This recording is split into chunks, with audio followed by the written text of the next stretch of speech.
20-year-old Lauren Spirer, a sophomore from New York, vanished off the streets of Bloomington. On the night of June 3, 2011, 20-year-old Indiana University student Lauren Spirer disappeared under mysterious circumstances. Lauren was an energetic young woman, popular among her classmates, and her disappearance caused a storm of emotions both at the university and beyond. This story began as an ordinary end-of-term celebration evening but ended with one of the most mysterious and frightening disappearance stories in the United States. That evening, Lauren went to a party with friends to celebrate the end of the school year. Under the influence of alcohol, she did not hear warnings and requests from friends to stay put and decided to return home on her own. Shortly after Lauren left the party, her footprints disappeared, leaving friends and family in a state of anxiety. And from the very beginning, Lauren's search was complicated by a lack of information and evidence. Despite many attempts to find her and attract public attention, the true fate of Lauren Spirer remains a mystery. The investigation into her disappearance has raised many questions and theories, but no solid evidence or answers have been found. This story is not only about a young man who disappeared under mysterious circumstances, but also about the pain and uncertainty that her family and friends have left. The question of what happened to Lauren Spirer that night continues to torment many to this day, and her case remains an open reminder of the fragility of life and the unpredictability of fate. Lauren Spirer grew up in the New York City suburb of Scarsdale. What are you going to be? Lauren Spirer was born and raised in Scarsdale, a small and prosperous suburb of New York City. Her family was well known in the local community, and Lauren's parents, Robert and Charlene Spirer, tried to provide their children with everything they needed for a successful and happy life. Lauren was the youngest of two daughters, and she was described as a cheerful, energetic, and kind girl who was always ready to help friends and family. Since childhood, Lauren has loved sports and an active lifestyle. She was an active member of the school lacrosse team and was also fond of running and yoga. Lauren maintained friendly relations with many of her classmates and was popular among them due to her kind and cheerful nature. She was described as the soul of the company, always smiling and ready to maintain a good mood. After graduating from high school, Lauren enrolled at Indiana University, where she chose to specialize in fashion design. She dreamed of working in the fashion industry, and her friends and teachers noted her passion for learning and her desire to succeed in her chosen field. At university, she quickly found new friends, becoming part of a close circle of students who often spent time together at parties and student events. However, despite Lauren's cheerful image, her parents and friends knew that she had health problems. She suffered from a congenital disease, long-term long QT syndrome, which made her prone to sudden heart palpitations and fainting. Lauren was forced to take medication and see a doctor regularly. This made her loved ones even more worried about her well-being. Nevertheless, Lauren tried to lead an active life, not allowing the disease to limit her. She attended university parties and events, enjoying student life. Lauren's parents, of course, worried about her health and safety, especially when she was far from home, but they knew that their daughter was striving to live a full life, despite her limitations. In the months before her disappearance, Lauren maintained close relationships with several students, including Jesse Wolfe, with whom she had an affair, and several other young men with whom she often socialized and walked at night. This group of friends was the focus of attention when Lauren disappeared, as it was with them that she spent time the night before her disappearance.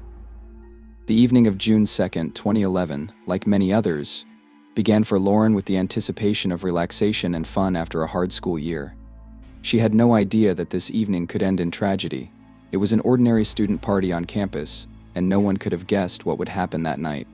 June 2, 2011, was a typical summer day in Bloomington, Indiana. Indiana University students were celebrating the end of the semester, and the campus was full of fun. Lauren Spirer, like many of her classmates, was looking forward to the night party. She spent the day with friends, enjoying the warmth of a summer day and the atmosphere of the completed school year. In the evening, Lauren and her friends gathered at the apartment of her friend Jay Rosenbaum, located near the campus. An evening filled with laughter, music, and booze began here. According to eyewitnesses, Lauren was in a good mood, having fun and chatting with everyone. She was in the company of her close friends Jesse Wolfe, her boyfriend, and Corey Rossman, who was Jay's neighbor. The party was held in a friendly atmosphere, and no one imagined that anything could go wrong. Around 12:30 a.m., Lauren and her friends decided to go to Kilroy's Sports Bar, a popular place among students. The bar was only a few blocks from Jay's apartment, and the company had no trouble getting there. At the bar, Lauren continued to have fun and drink. According to witnesses, she was heavily intoxicated. At one point, Lauren even took off her sandals to wander around the sandy area of the bar, created specifically for summer parties. By 2:30 a.m., the bar began to close, and Lauren and her friends left it. At that moment, her condition was already far from the best. Lauren had difficulty moving and, according to witnesses, seemed disoriented. Her friends suggested that she return home together, but she insisted on continuing the evening. Eventually, Lauren and Corey Rosman decided to return to his apartment, located in the Smallwood Plaza complex. On the way to the Smallwood Plaza complex, Lauren and Corey met a group of students with whom Corey had a small quarrel. One of the students, noticing Lauren's condition, advised Corey to take her home, but they continued on their way. Upon arrival at Corey's apartment, it became clear that Lauren could no longer move on her own. She fell and hit her head on a concrete wall. This incident was the first alarm signal for Lauren's friends.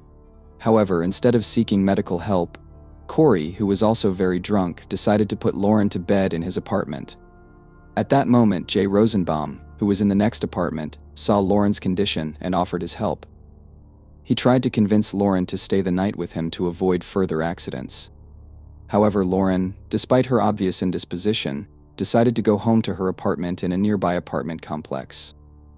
Lauren was last seen at 4:30 a.m. when she left Jay's apartment. From that moment on, her tracks were lost. Despite the persuasions of friends to stay, Lauren set off alone, barefoot and without her phone, left at Kilroy's sports bar. There were only deserted streets and darkness ahead of her. None of her friends expected that this risky act would have such tragic consequences. Last time she was seen alive is exactly where we're standing. When Lauren went outside, her path ran through several blocks, where streetlights dimly illuminated the road. Several surveillance cameras recorded her movement, but these shots show her moving more and more unsteadily, stumbling and swaying from side to side. The last camera recorded her at 4:30 a.m. on the corner of 11th Street and College Avenue, just a few minutes from her house. These last shots became a key moment in the investigation, because this is where Lauren's trail disappeared. In the future, no one saw how she got to her apartment or to its surroundings. At dawn, when her friends realized that Lauren had not returned home, panic began. All her attempts to return home that night was unsuccessful, and her fate became a mystery that continues to haunt everyone who knew her. When Lauren Spirer left Jay Rosenbaum's apartment at 4:30 a.m., she was very drunk and could barely stand on her feet. Despite this, she resolutely headed for her home in the Smallwood Plaza complex. According to Jay, Lauren refused his offer to stay with him overnight, saying she needed to return to her apartment. Jay later admitted that he tried to stop her, but Lauren was adamant. The night was dark and the city was still asleep. The streets of Bloomington were deserted at this early hour. Lauren walked along the sidewalk barefoot, leaving her sandals at the bar, and it seemed that she was completely unaware of the danger that could await her. Surveillance cameras recorded her at several intersections, but after 4:30 a.m., she seemed to disappear into the night. These last shots became the last known image of Lauren, and no one else saw her. Lauren's location after she left Jay's apartment remains a mystery. Based on the testimony of witnesses and data from surveillance cameras, the police were able to roughly reconstruct her route.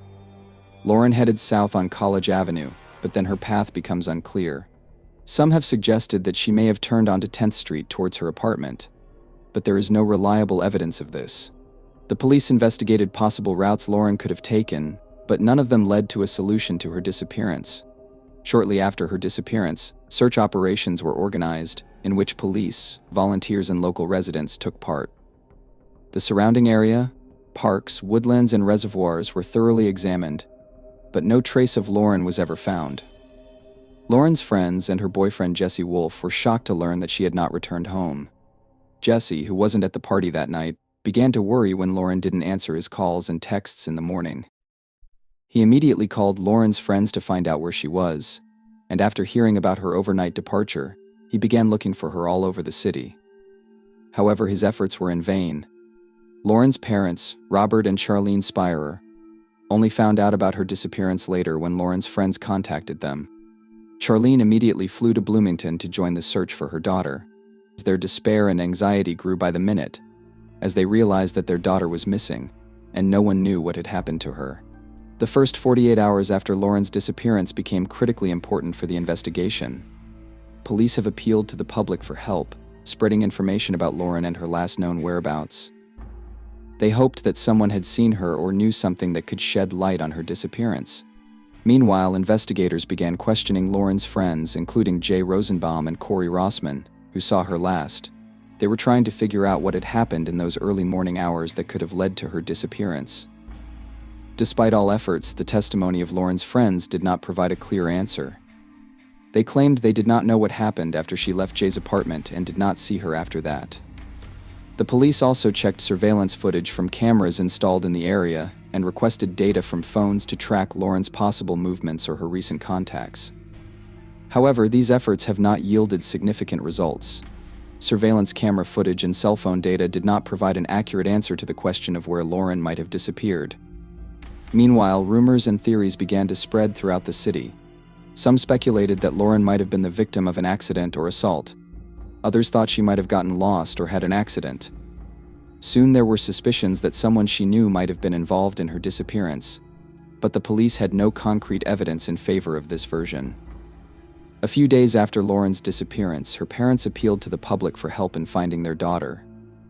They went on television, pleading with anyone who might have seen or known anything that could help with the investigation to get in touch with the police. However, despite the attention of the public and the enormous efforts made in the search for Lauren, her tracks remained lost. These last hours, captured on cameras, have become a key element of the mystery of her disappearance. They were the only physical evidence that Lauren was alive and moving through the streets of Bloomington. The rest was shrouded in mystery, and every day without new information only increased the despair of Lauren's family and friends. Lauren Spirer's disappearance came as a shock to her family and friends. During the first few hours after it became clear that Lauren had not returned home, her friends organized searches throughout the campus and the surrounding area, hoping to find at least some trace. They went to all the places where she could be, called her phone, but none of these actions brought results. Every minute without news of Lauren added to the anxiety. When her parents, Robert and Charlene Spirer, found out about their daughter's disappearance, they immediately arrived in Bloomington from their home in New York. Their arrival was preceded by a series of phone calls with Lauren's friends and the police, and upon their arrival in Bloomington, coordination of large search operations began. Lauren's parents launched a campaign to find their daughter, joining forces with local police, volunteers, students, and local residents. Bloomington police quickly launched an investigation. The first thing they did was interrogate Lauren's friends to reconstruct her last known movements and try to figure out what might have happened that night. Jay Rosenbaum, Corey Rossman, and several other friends of Lauren, who spent the last hours with her before her disappearance, provided their statements, claiming that they saw her the last time she left Jay's apartment around 4:30 a.m. The police also checked the surveillance footage installed in the area to track her route.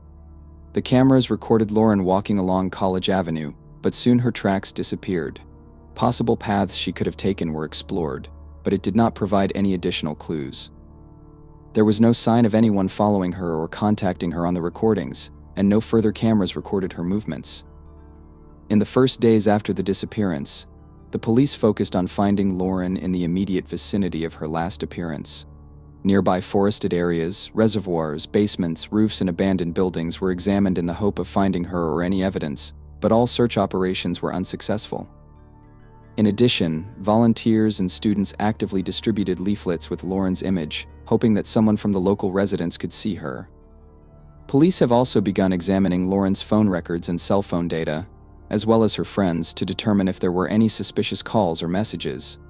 However, there was insufficient data to create a clear understanding of her recent movements and possible motives for her disappearance.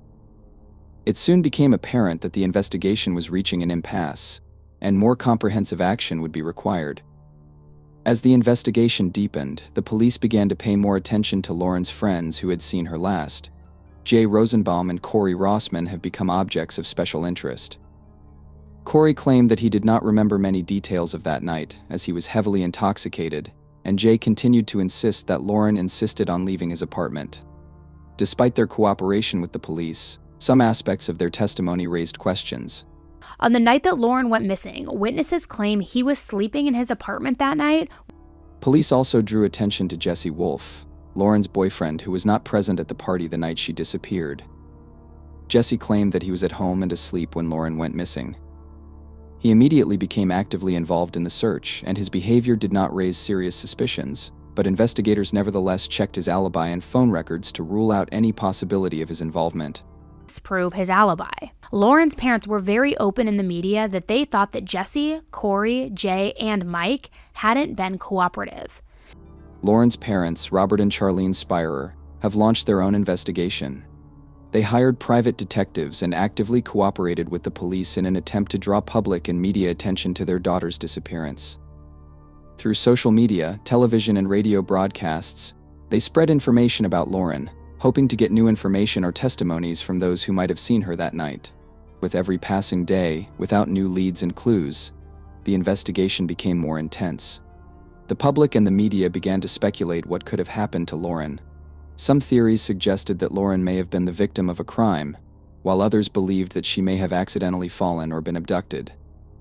There were many rumors, but none of them were confirmed by facts.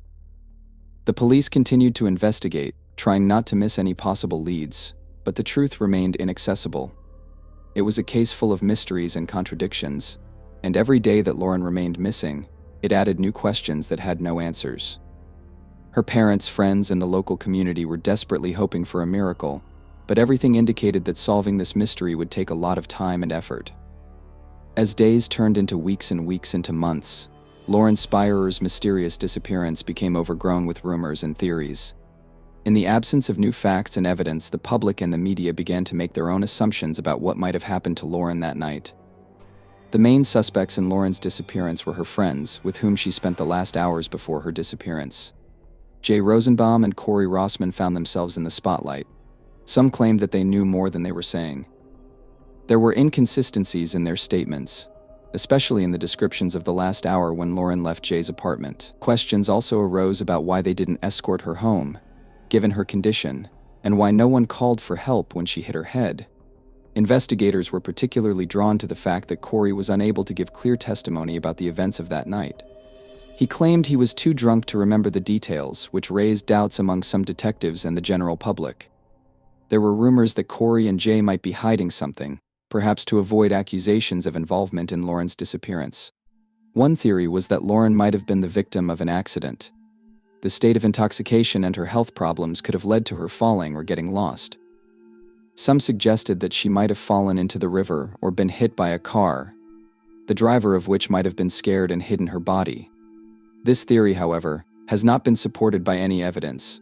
Extensive searches around the campus, including nearby bodies of water and woodlands, have yielded no trace of Lauren. Another theory was the assumption of a kidnapping. Surveillance cameras recorded Lauren for the last time at 4:30 a.m., and no one saw her after that. Some began to speculate that she could have been abducted by someone, possibly at gunpoint, as she was leaving the area. Support for this theory was found in the fact that Lauren was in a vulnerable state alone, barefoot and drunk. She could easily become a target for a predator. Local residents and students recalled several incidents of attacks in the area in the past, and this added weight to this theory. However, no concrete evidence has been found that Lauren was abducted. Investigators checked all possible data on the movement of vehicles and activity in the area at that time, but nothing suspicious was found. She would abuse to the point where she would always black out. Some speculated that Lauren's friends might have been involved in her disappearance. The questions arose because of their unwillingness to discuss the case publicly. Lawyers for Lauren's friends forbade them to give interviews or comment publicly, which caused even more suspicion among the public and Lauren's family. There were rumors that one of them could have accidentally or intentionally harmed her and then hidden her body to avoid criminal prosecution. Especially a lot of questions arose after the police began to investigate the lives of Lauren's friends. It became known that some of them had previously had problems with the law or used drugs. These facts gave rise to many rumors that Lauren could be on the way to a rampage that ended in tragedy. Some have claimed that Lauren may have been the victim of a drug overdose that night. It is known that drug use was common on and around campus, and it is possible that Lauren may have accidentally taken something that would have caused fatal consequences. If her friends realized that she had died of an overdose, they could try to hide it to avoid punishment. However, no explicit evidence or witnesses have been presented to support this theory. Rumors and theories spread by the public, and the media strongly influenced the investigation. Whenever new information or a witness emerged, the police were bombarded with phone calls and tips that they had to check. This diverted resources and sometimes led to false leads, which complicated the task of investigators. Lauren's family, seeing that the official investigation was not yielding results, stepped up their own efforts. They continued to hire private investigators, collect data, and spread information about Lauren. They hoped that someone, somewhere, had seen something or knew something that could shed light on her disappearance. Despite all these efforts, no concrete evidence or information has been found that could explain what happened to Lauren Spirer that night. With each new week and month, the case became more and more mysterious, and confidence in its successful resolution became less and less. Theories and suspicions continued to multiply, but the truth remained hidden. I have one thing in my focus, and that's Lauren's face. And that is what keeps me going, is my complete... After the first weeks of active search and investigation, the Lauren Spirer case began to slowly fade away. Despite the efforts of the police, family, and volunteers, no new evidence has emerged that could shed light on the disappearance of the young student. But despite this, Lauren's family did not give up. Robert and Charlene Spirer devoted themselves to finding their daughter, turning their grief into an ongoing struggle for justice. Realizing that Lauren's case had attracted widespread attention, the authorities decided to expand the search. Volunteers, local residents, and police officers continued to search for Lauren within a few miles of her last known location. Forests, rivers, and lakes, abandoned buildings, and areas near roads were surveyed, but no significant trace or evidence was ever found. Rescue teams with trained dogs capable of detecting the smell of human remains searched the area, but their efforts also proved fruitless. Saboteurs and divers carefully examined reservoirs and sewers in the vicinity, but this also did not bring success. No bodies, clothes, phone, or other items that could indicate Lauren's presence were found. With each passing day, the hope of finding Lauren alive became less and less. But Robert and Charlene, her parents, continued to support the search operations, organized actions to attract public attention, and urged people to continue the search. They created a website and social media pages where they spread information about their daughter, hoping that someone, somewhere, knows something important. In parallel with the official investigation, the Spirer family hired private detectives to continue the search for Lauren independently of the police. Private detectives began to study the details of the case more deeply, interview witnesses, and analyze the data collected by investigators. They were also working to find out if any of Lauren's friends or bystanders might have any information that could help solve her disappearance. One of the possible versions that private detectives began to consider was the theory that Lauren could have accidentally entered someone's house or car in search of help or shelter. Perhaps, in a state of intoxication, she was not aware of her actions, and someone, taking advantage of her condition, could harm her. Detectives conducted numerous interviews with local residents, but no one could provide significant information. In addition, detectives drew attention to the existence of a drug and human trafficking network in the region, suggesting that Lauren could have become an accidental victim of this criminal activity. They carefully examined the connections that her friends might have with such groups but found no evidence for this theory. A few months after Lauren's disappearance, the police turned to the FBI for help in the investigation. The FBI has provided access to more advanced technologies and resources that could help in the search for evidence. Using geolocation data and analyzing phone records, investigators tried to determine the exact location of Lauren and her friends that night. However, this initiative has also not brought new results. Despite all efforts, not a single piece of convincing evidence has emerged that could shed light on what happened to Lauren that night. As the investigation continued, new theories about her fate continued to spread. Some people believed that she was alive and could have been abducted. Others believed that she could have died accidentally, and her body simply had not yet been found. The loss of their daughter took a big toll on Robert and Charlene Spirer. They devoted their lives to finding Lauren, spending heavily on private investigations, attention campaigns, and search operations. The emotional costs were also enormous. Not knowing what had happened to their daughter, they were constantly in a state of uncertainty and grief. However, their love for Lauren and their desire to find out the truth did not allow them to give up. The Spirer family also faced accusations and criticism from the public. who sometimes wondered if Lauren herself could have been partly to blame for what happened because of her condition on the night of the disappearance. But Lauren's parents have always maintained her innocence and continued to insist that someone should be responsible for her disappearance. As the years passed, the hope of finding Lauren Spirer alive grew fainter, but family, friends, and the local community continued to support the search and did not give up hope. New evidence and clues appeared from time to time, but none of them led to a significant breakthrough in the investigation. Robert and Charlene Spirer regularly returned to Bloomington to hold commemorative events and resume search operations. They knew that even if Lauren was no longer alive, they had to find her remains to bring her home and give her a decent burial. The ghosts of that night continue to haunt everyone who knew Lauren. She was young, full of hopes and dreams, and her sudden disappearance left a void that is difficult to fill. Lauren Spirer's case remains open, and her parents still hope that one day they will find out the truth about what happened to their daughter. Lauren Spirer's disappearance has left a deep mark on the hearts of her family and the Bloomington community. Lauren's parents, Robert and Charlene Spirer, have devoted their lives to finding their daughter since her disappearance. They organized search campaigns, communicated with journalists, and supported the investigation, trying to attract as much attention to the case as possible. Their lives turned into an endless cycle of hopes and disappointments. For Lauren's friends, her disappearance was a constant reminder of how suddenly life can end. Indiana University and the local community have stepped up security measures to prevent similar incidents in the future. Lauren's disappearance has brought students and residents of the city together, but it has also created fear and distrust that have long been ingrained in people's minds.